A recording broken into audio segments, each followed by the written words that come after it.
Hey everybody, it's Harbinger Von Sinn. Due to the sensitive nature of the topics we're discussing tonight, listener discretion advised.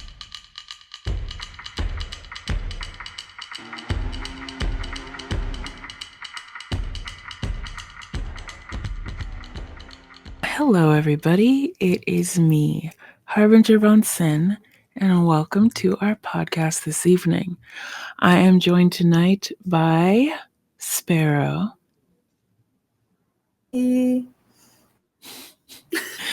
And our returning guest, Hyral. G'day. And Teacher's Pet. Hello. Hello, you three. Thank you for joining me tonight to discuss our topic. Before we get into what that is, you guys are going to tell me something about yourself. Teacher's Pet, you go first. I painted my first painting yesterday. Congratulations. Never painted a painting before. That's a thing for me. What inspired you? Well, I saw somebody on this server who had painted a thing. And I was like, well, that's a really nice thing. So I went and painted another thing. And it was a really nice thing? I don't know if my painting was any good, but I thought it was quite nice. I would hope so. I posed for it. That's amazing. Hyral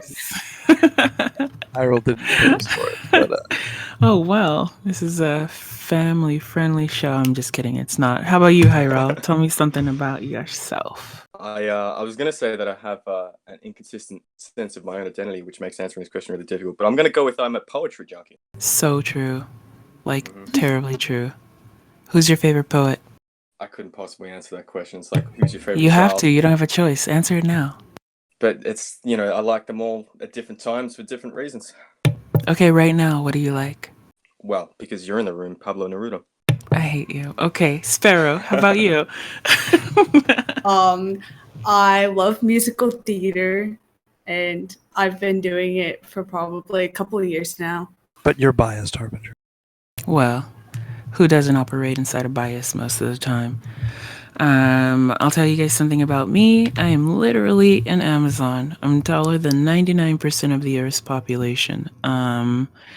And it's amazing. Okay, so now that we're done with the small talk, tonight we're going to talk about something that I love talking about, which is cinema, film. I absolutely enjoy going to the cinema. I love studying film history. And I thought that this would be a really good conversation to have in our server because it touches on the arts and stuff, but it does actually provide a criticism that's not popularly discussed. And we're going to be talking about the characterization of modern cinema, and more specifically, some statements made by Martin Scorsese in the last couple weeks about some of these franchise films. So before we start, I'm going to read the actual statement by Mr. Scorsese himself. Honestly, the closest I can think of them, as well made as they are, with actors doing the best that they can under the circumstances, is theme parks.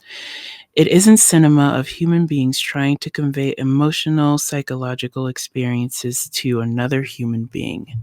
So what do you guys think about that initial statement? I'm going to go to Teacher's Pet first. What do you think about that characterization of these films? When we're discussing this, he's making an assassination of Marvel films and franchise films like Marvel films. So there's a little bit of an irony because I don't know if any of you actually been to theme parks, but there are roller coasters named after superheroes. So, of course, it strikes me immediately as a little bit of an ironic statement. But then there's also the aspect of, like, you can't really blame the guy because he comes from this kind of old guard. He's been working in the film industry for a lot longer and started at a little bit more of a traditionalist time. So, I mean, I can't blame him if he's going to look at the mostly CGI of modern filmmaking, that it's recharacterized and maybe changed up his industry a little bit, and he doesn't want to see it go that way. I almost agree with him. How about you, Hyral? I think he's clearly making some sort of distinction of cinema. When he says cinema, he's not talking about movies at large, but he's sort of consideration of what cinema should be, some sort of like high art form that he kind of feels that, I guess, the commercialization or sort of the formula of like those particular sort of like genre films don't really qualify. I don't think that I agree with that. Just on the basis of, if we're going to talk about sort of like what constitutes art, and we'll probably get into this later. I think there are certainly sort of a variety of moments within Marvel films that are quite sort of evocative emotionally. Even if they are kind of light and fun and sort of popcorny and stuff like that, they do have the capacity to sort of like hit you in the guts every now and again. I want to get into something that you're talking about, Hyral, which is the definition of cinema. So obviously, lots of words have more than one definition, but for the intents and purposes of Mr. Scorsese's statement, and I think what we're talking about tonight, the definition of cinema that says the production of movies as art or industry, right? And I think it's really important to examine what that actually means, right? So we all know that art is subjective. It can be applied in different ways throughout time in space and history, and it can definitely change. But where was that change? Because these are, the people who are making these assertions are also the purveyors of some of the most prominent technology that was used for years and years, some of the most prolific like script development and just plot textures and things that really have shaped the latter part of the American film cinema, which is like I think it's either nearing or at 100 years. So this is a century of art. I don't think you can really expect it to stay the same. So where do you guys think that change kind of happens? I'll go first if you don't mind. So first off, I think there's a little bit of a connotative when you say the word cinema as opposed to like film. You're implying a little bit of a highbrow, like higher society, silent films viewed at the cinema. It's like kind of that high art form that Hyral mentioned. And I think we transition away from that when we move away from acting skill alone and like accents and things, and we move into CGI and green screens. I think that it started transitionally when you started to incorporate CGI as a major character in film, and that's not until like maybe the 90s, like the late 90s and then the early thousands. I think that's about when this transition got to the point where the old guard started to be really displeased with it. I want to agree with some of what you said. I think that the proliferation of digital things in this medium is definitely probably the thing that rubs the masters, is what I'm going to refer to the older, more ancient directors as, what rubs the masters the wrong way.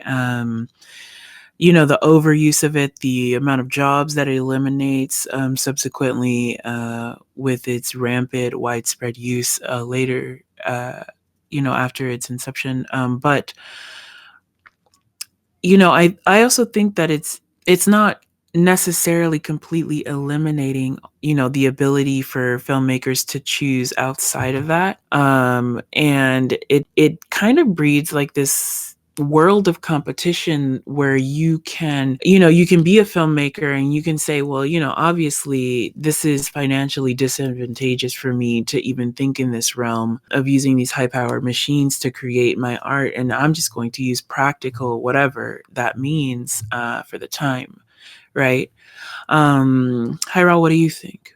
What's going on up there? I'm sort of like, I guess, sort of splitting the sort of like the commercial aspects of this kind of like this shift in sort of filmmaking, and also considering some of like the artistic ones in terms of like the experience of the actors involved. And the thing that keeps popping into mind is the extent to which CGI relative to like sort of real special effects and stuff like that, as they would have used in the olden days, constitutes a sort of, I don't know, it kind of like removes the artist from the process to some extent. And the penultimate case of this, to my mind, is there was talk about Sir Ian McKellen when filming one of the rushed and unfortunately sort of produced Hobbit films, where he was essentially standing talking to a tennis ball in a sea of green. That was, he said, this isn't what I got into making films for. This isn't something that, he felt removed from the creative process relative to, like, for instance, in A Fellowship of the Ring, they had amazing real special effects. Like they had like Weta Studios or Weta Workshop basically create entire sort of like sets and stuff like that you could move around and feel kind of like immersed in the room and the world of the characters and stuff like that. And so the performance was more authentic. He could kind of like derive more of an honest sort of like artistic sort of connection with the work. Where I can imagine if you're in that CGI sea of green, that striking you as something of like a gutting of the heart of the creative process or something like that. Well, don't you think that it could be a little bit of, and I talk about this a lot with people who I talk about film with, who could be you if you come into the server and then click the link that's below. I talk about this a lot. It could be an aversion of like stage trained people, right? Stage trained actors are usually foreign from the United States, right? It's like versus a Hollywood actor who maybe like went to acting school in the States or just kind of like learned through going through the paces or whatever. I feel like stage trained actors do have a higher focus on their craft. They do have maybe a little bit more discretion in the roles that they take and the films that they decide to engage in, even just as members of the industry. A little bit of that, maybe a sprinkling of them being stage trained, it does help with them being able to like morally distance themselves with the process that's happening, that's like pretty much eliminating all of the stuff that they pretty much like worked on their whole lives. With that said, I'm going to read some of the responses to this statement. I think I'm going to read James Gunn's statement. James Gunn is the director of the Guardian of the Galaxy movies for Marvel Studios. And he obviously has been mired in his own kind of drama. So maybe taking this one on the chin wasn't in his best interest at the time. His response is, many of our godfathers thought all gangster movies were the same, often calling them despicable. Some of them, our great grandfathers, thought of the same films, westerns, and the like, believed that John Ford, Sergio Leone were all exactly the same. I remember a great uncle to whom I was raving about Star Wars. He responded by saying, I saw that when it was called 2001, and boy, was it boring. Superheroes are simply today. They're today's gangsters, cowboys, outer space adventurers. Some superhero films are awful and some are beautiful, like westerns and gangster movies, and before that, just movies. Not everyone will be able to appreciate them, even some geniuses, and that's okay. And I think that's a pretty eloquent response for somebody who's literally just like tearing down like your bread and butter. Yeah. So we're gonna try to get Sparrow back in here. How do you feel about some of the things that we've said so far? So, I think I agree with you guys that the humanity's being lost in, newer movie making or whatever, because one of you guys said, at least, it's like speaking to a ball. Like, as an actor myself, you can get into that mindset, but you also lose the other side of things, and also as being a frequent Marvel movie watcher, sometimes the special effects are way too much and there's not enough plot. They're just more about bang bang bam. That's my input on it. Yeah. So let's go in a little bit in depth with this. How much do you think Marvel has to make films like this? And then how much of it is, kind of just milking the stone for what it's worth? Ooh, so I'm gonna need you, if I'm gonna answer this question, I'm gonna need you to need. When we say need, do you mean needs regarding? I mean, in order the for this industry and I guess the proliferation of said franchise films, right? So with Marvel specifically, they had phases already planned out. In order to get to the end of the phases, what part of the process is a necessity? and then what part of it is just like kind of milking the stone. Okay, so I mean, are you talking about just the Avengers story? Because I think that honestly, most of these films were completely unnecessary. Well, I can't really just talk about the Avengers story because they're all kind of tied together in that way. So it would have to be, threaded. That's what I'm saying. Like I it would guess have, I guess when I say the Avengers storyline, yeah. I mean like all the way back. Even like the first Captain America films, technically in this Mhm. Avengers storyline. I think that there were probably a bunch of films that were made in this timeline that were literally just milking blood from the stone, and there's no reason to have done it. But because of the formula and because of its reliability, you were able to get it done. You were able to go through and make maybe 2, maybe 3.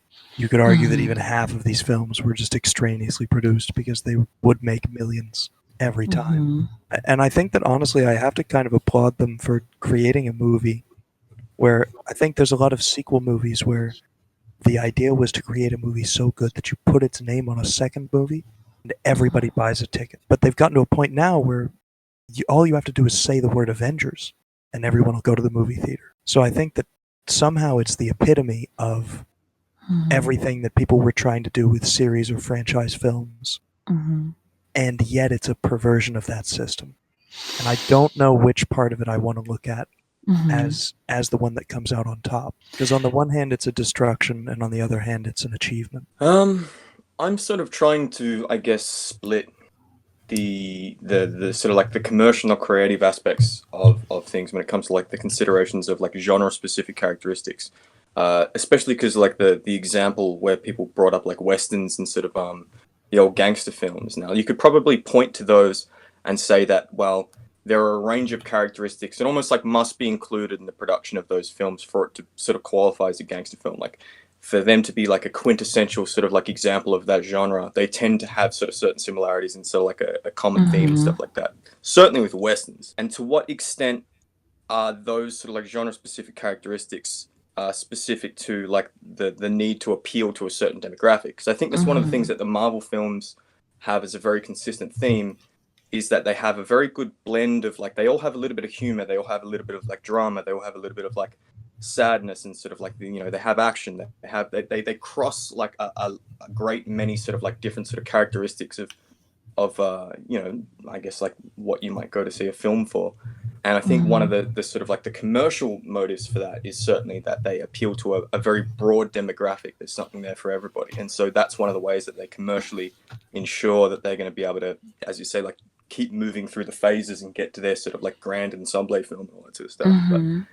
is that something that necessarily like denigrates the creative value of those films? And if Well, so, I could you not think apply that? if we're examining, so if we're examining throughout time, right? And the genre subgenre of gangster films keeps coming up, and I don't want anybody to be confused in thinking that Martin Scorsese is the first person to ever make a gangster movie, right? Gangster films have existed since like the 30s, since pretty much the inception of film, and while they were not serial or linear, there were a great many of them, right? And I think this is what James Gunn's statement is touching on, is the fact that like even back in the day, in the 30s, this is before you have like the Hays Code, which pretty much outlaws. It's the Hays Code is the precursor to the modern day rating system that we have now, designed by the MPAA, where they basically outlaw like a bunch of things because of these gangster films and a couple of other types of films that happen, where there's just like, the original Scarface from 1933 and, Angels with Dirty Faces. These are portrayals of criminals. And, for slower times, which things were back then, these are outright despicable films. These, like, no one finds any creative value in them. No one respects them as art at all. But if we fast forward 50 years, these are literally the framework that make amazing movies like Goodfellas and Casino. You know what I mean? Things that are totally taken and reinterpreted in The Godfather. It's just a reimagining of something that used to be through different eyes. So I don't know that I agree that that it's okay to just kind of admonish these films into nothingness because maybe they have the privilege of technology and a very booming film industry that has like all of this money just around. And in Marvel's case, a good hefty amount of source material that's already connected to a lot of the fans before it even gets on the screen. So yeah. I also think on the subject of that, like, and we're probably going to go and speak to the commercial aspect because this is like relevant to the follow-up comments that Scorsese issued with regards to sort of the commercial impact of these sort of massive films kind of sucking up the available sort of budgets that might otherwise go towards more innovative projects and stuff like that. But I sort of like, is that problem sort of like exclusively sort of like linked to the existence of these particular sort of films that are appealing to these particular demographics, or is that something that as a trend of sort of like the studio sort of funding and sort of their willingness to take risks and stuff like that on a financial level, sort of like that these huge franchise and sort of like the push towards like, well, this is how we're going to make our billions, is that sort of like a symptom of some sort of like internal commercial shift in the way studios are looking at sort of films and sort of like the risks they take, or is it the other way around? Well, I think for a long time, people were trying what Marvel just got successful at doing. You know what I mean? There are many examples. Star Wars is an example. This is before Disney Star Wars, right?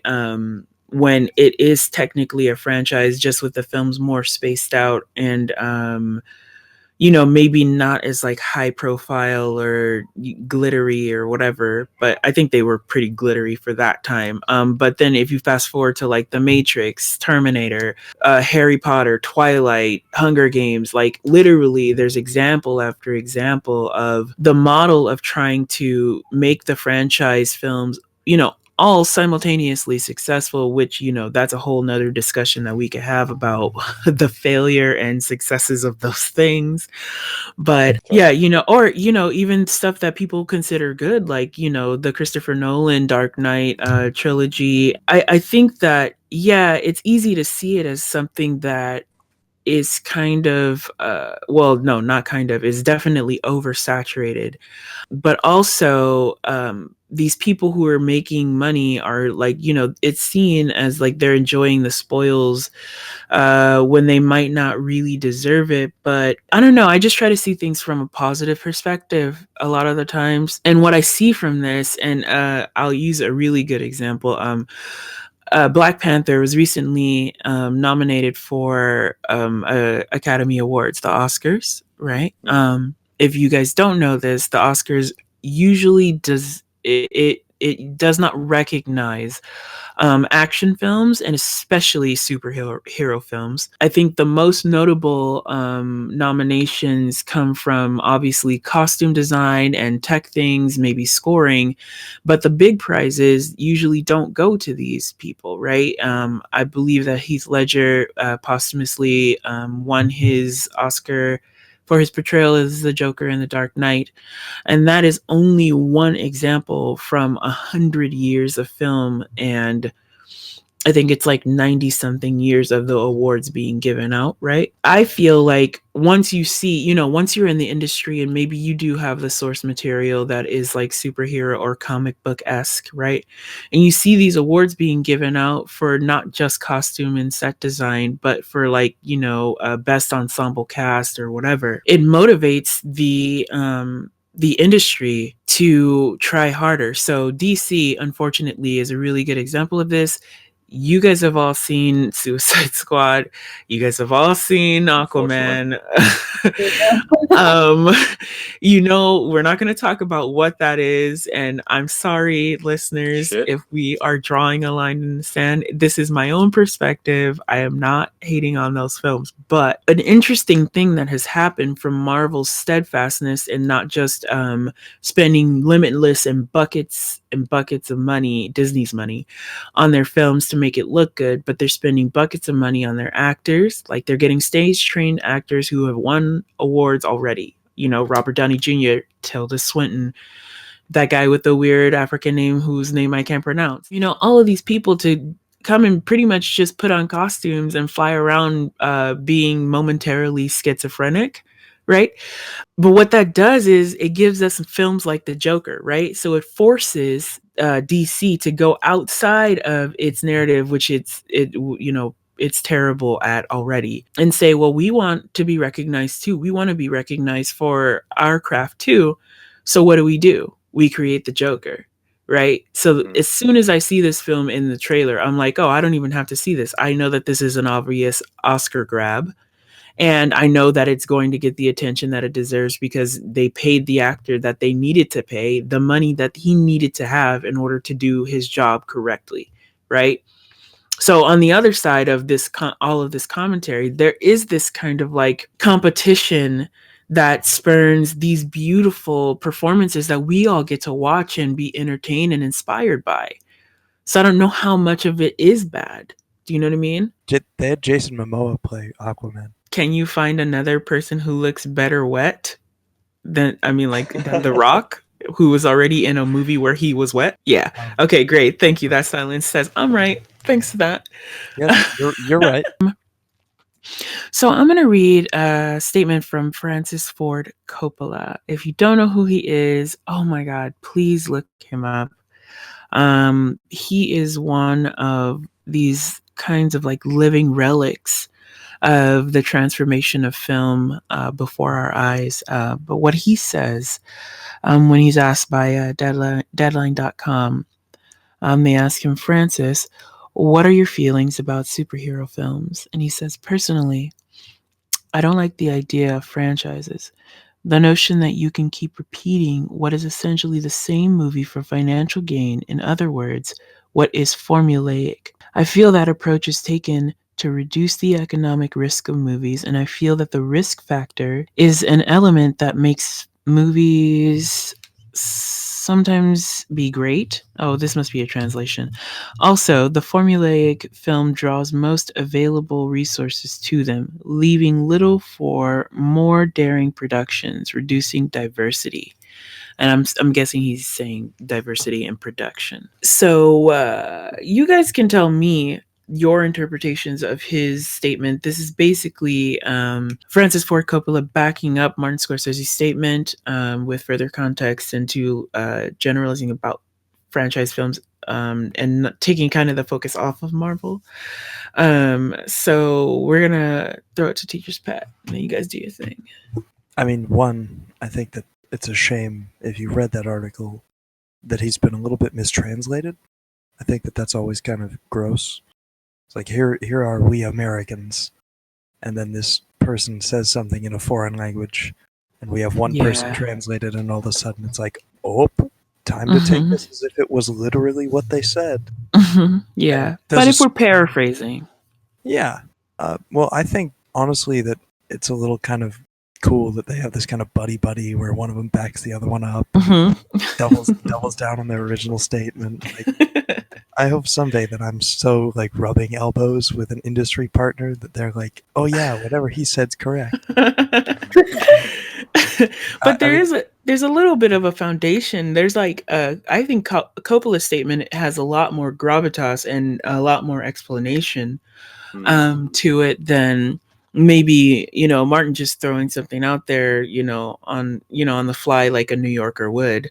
Especially because I think Martin backed up on it and Coppola stayed out. Yeah, I mean, it sort of falls into what I was saying earlier with regards to, like, is that necessarily a problem that is, like, ingrained in Marvel films or sort of like a big comic book franchises themselves, or is it something that is sort of a symptom that those films, as sort of being as successful as they are, is that a symptom of a studio sort of like shift in kind of like thinking and the willingness to take a risk and stuff like that is resulting in these projects being sort of like favored? So the idea that there's certainly sort of like a circular relationship between the two, because they see how profitable these films are and go, well, fuck, what's this versus the possible alternatives is something that, like, is sort of financially preferable in some respect. But I think as well, like the thing he says about sort of sequels and franchise films in general isn't necessarily the case. It certainly is functionally quite demonstrably the case in a great many sort of situations. A lot of the sequels are sort of like formulaic, sort of cash grabs, poorly understood sort of like studio attempts to revive a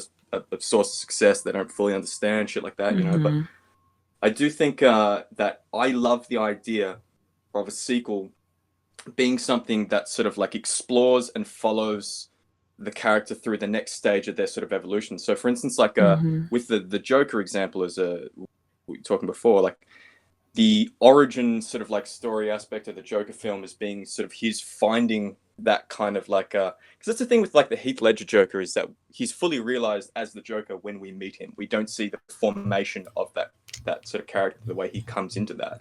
And so the idea that if they did a second Joker film, that would almost like to have it hold to the formula of the first one would be kind of weird, because I think he would be representing sort of like a different character that could explore sort of like make a sort of different film in some respects and have it as a more creative sort of like extension of that universe, rather than just being like, all right, well, let's make that same movie again and just kind of like hack out a plot. Like, I think the potential for that to be the case is significant. Like, whether that is compromised by the immense financial investment they have in these films, like whether they would want to take those risks is a pretty good sort of like a point. That might actually suppress, the possibility of them doing that. But yeah. How about you, Sparrow? I think I kind of see that case. Like, we'll go back to Marvel a little bit again. There are 7 Spider-Man movies, so like the origin has been repeated like 3 times. Of course, the story's a little different each time, but like you can really see that they're trying to like bring back something that everyone loves, but like they're really just doing the same thing over and over again. So I see what's coming on that. I don't know. Is they've done they have 3 Avengers movies, or 4 of them. The plot is very similar. Like, they all go on an adventure, grow a little bit, separate, part ways. And Endgame was 3 hours long, so they really drew that out. It was amazing, but it was still very drawn out. And there were times when I was sitting in the theater being like, I need a nap. My eyes can't take this. Yeah, so I'm just going to say a couple of things, right? So here, when we're talking about financial gain, why would you be doing anything for not financial gain, right? Yeah. You are definitely at a loss trying to make a movie, and nobody knows this more than some of these older people in the industry who really had to drudge through the mud in order to get their things made, right? So when we're talking about these industries, we're not just talking about directors and cinematographers, gaffers, and all of the stage crew. We're talking about craft services. We're talking about hair and makeup. We're talking about an entire industry, right? Servicing maybe one population. And obviously I'm pretty biased. I live on the West Coast, and I directly benefit from the industry being strong and healthy. But I do see it as kind of like you have to, like, it's kind of like uh your parents saying that you have to do it the hard way, right? Like, they don't admire or respect the fact that you have these super fast cars that don't use gas. They're like, oh, back in my day I had to walk 12 miles to school in the snow with no backpack or whatever you Uphill call both that ways. funny thing. Exactly.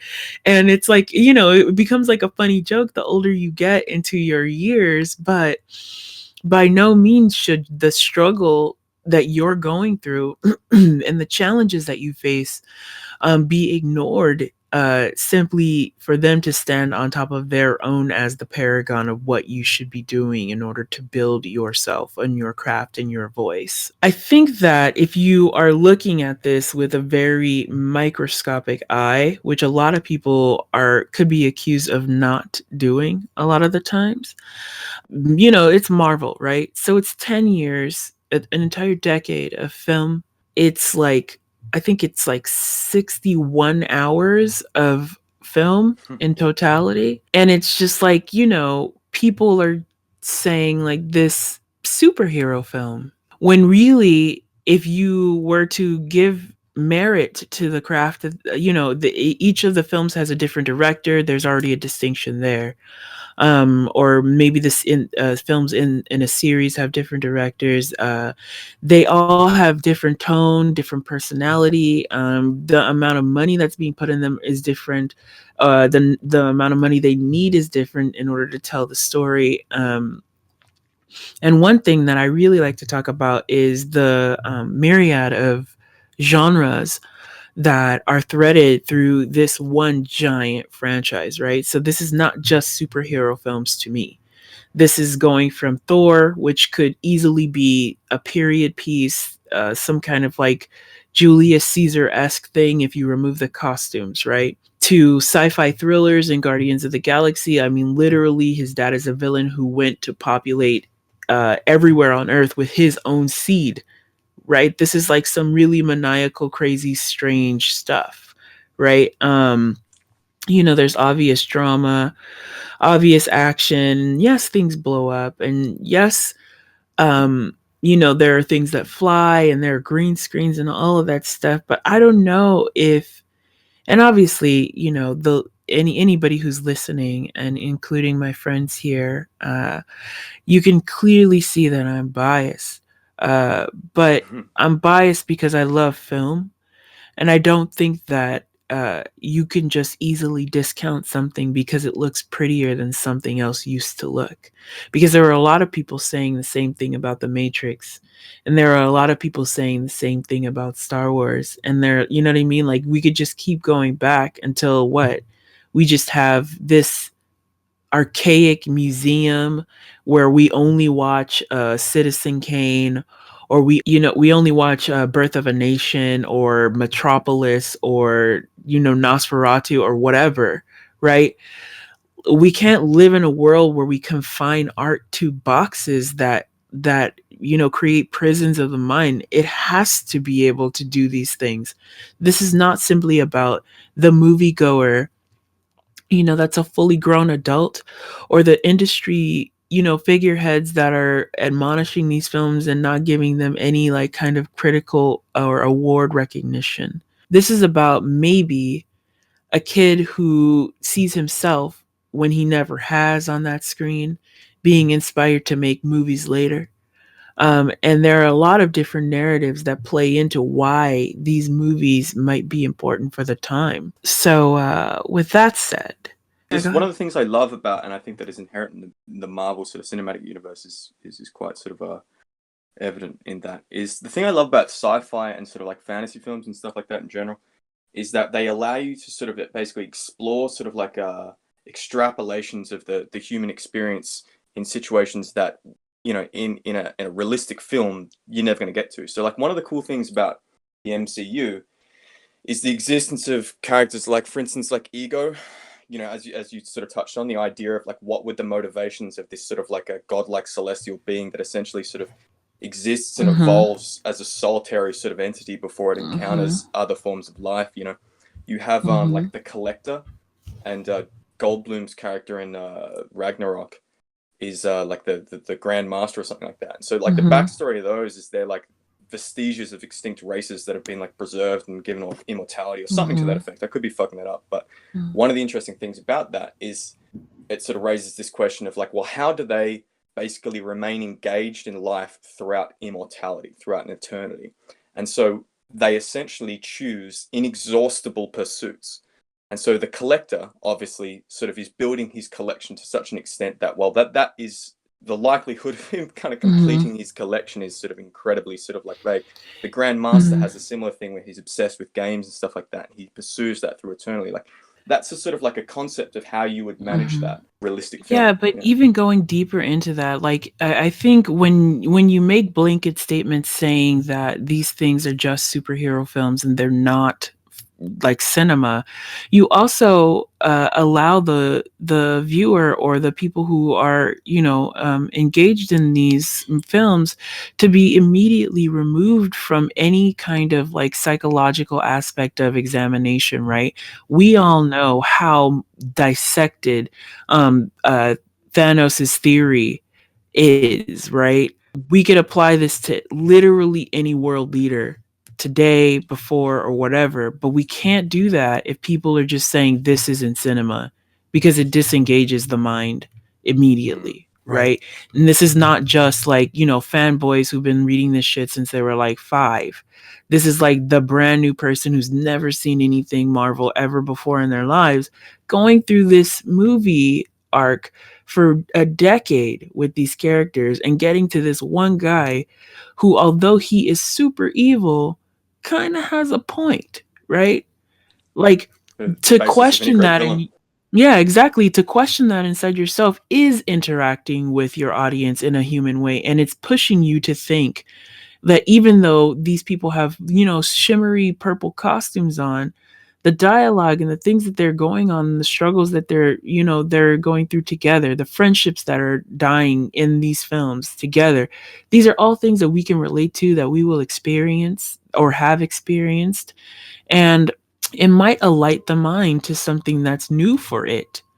And I don't think that it's fair to eliminate that just because it doesn't have a sepia wash over it, or it doesn't have a continuous like 9-minute one shot. No, not that I don't love that one shot, Mr. Scorsese, but I totally do. But oh my God, I'm not going to even talk about if he were ever listening. I would shrivel up and die. But there has to be an understanding that as we move into the future, we all have to share. We all have to share the crafts that are around us. And this is, going out, to painting, fine art, or whatever, music, what have you, and understand that at any given time in history, what someone wants to say will change, and that voice should be heard. And it doesn't just have to look like one way all the time. I think the point you made there that really resonated with me was the sort of the extent to which those statements sort of might influence people to kind of like check out and disengage from the thing. And I think like fundamentally in art, you have that relationship between the artist's intent and sort of like presentation of their sort of vision, but also the audience's reception of that. And I think to some extent, as an audience member, if you're sort of like invested and immersed, you are reading in and sort of like looking for motivations and sort of like finding links that resonate with you on a level that sort of like enriches your experience of the film itself. And if you check out from that, you're sort of like denying yourself to some extent the potential for you to find something within those films, even if they are popcorn movies, that actually strikes a chord with you, I think that there's been a certain degree, I'd like to say a couple of things. I literally want your lips to fall off. That was terrible. I can't believe you didn't say that earlier. I almost like... I don't do puns, dude. That's not my thing. You said a couple of things, and I almost spoke up and said a couple of things. I hate it. So I think that we covered like sort of the era when the Godfathers got mad. And I don't know. I think that if you're part of a generation that made its mark, and the new generation comes along and you don't go kicking and screaming, if you just go softly into that good night, then I think you've done your job incorrectly. You know what I mean? I think that if you acknowledge that the new generation can come in and wipe you off the map, then you acknowledge that you're unimportant. I think we're seeing the Owl of Minerva fly, like Scorsese's like, yep, here it comes. The steamroller. Mm-hmm. And he doesn't want to lie down. He's going to pound away at the drum of this steamroller as it paves him into the road. Raging at the dying of the light, yeah. I mean, if we're being honest, though, just to wrap it up, if we're being honest, everything that we've talked about in the last whatever minutes we've been doing this is 100% lip service to the fact that Martin Scorsese is not only one of the best film directors of all time, but he is one of the most prolific inspirations to the entire industry. I don't think he's laying down and just saying, "Hey, here goes. This is the end," because he did just finish The Irishman. I'm pretty sure that comes out very, very soon. And he's doing a lot of unique things as far as business goes to incorporate himself in the new technologies by partnering with Netflix and taking his film pretty much out of real cinema circulation, which could be, I mean, I'm sure some of his cronies could easily judge his movements. But at the end of the day, Art is subjective, and it always has a place to be so if we let it be. If we allow ourselves to just jump into, making things too academic or too highbrow or turning our noses up at things, then all of the wonderful immunities that we gain from rolling around in the dirt, they're gone. And then we just, all of our art is weak. It's not as brilliant or vibrant. It doesn't tell as many stories or include as many voices. And I think that that's the most important narrative and what we've discussed this hour. And with that, we are done. I want to thank Sparrow for accompanying us tonight. Say goodnight, Sparrow. Night. I want to thank Hyral for being a delight as always. Say goodnight, Hyral. Oh, stop it. Good night. And I want to thank Teacher's Pet for always being a really great time. Say goodnight, Teacher's Pet. Love the accent. Good night, everybody. And for me to you, this is Harbinger signing out. Please be sure to like and subscribe our channel.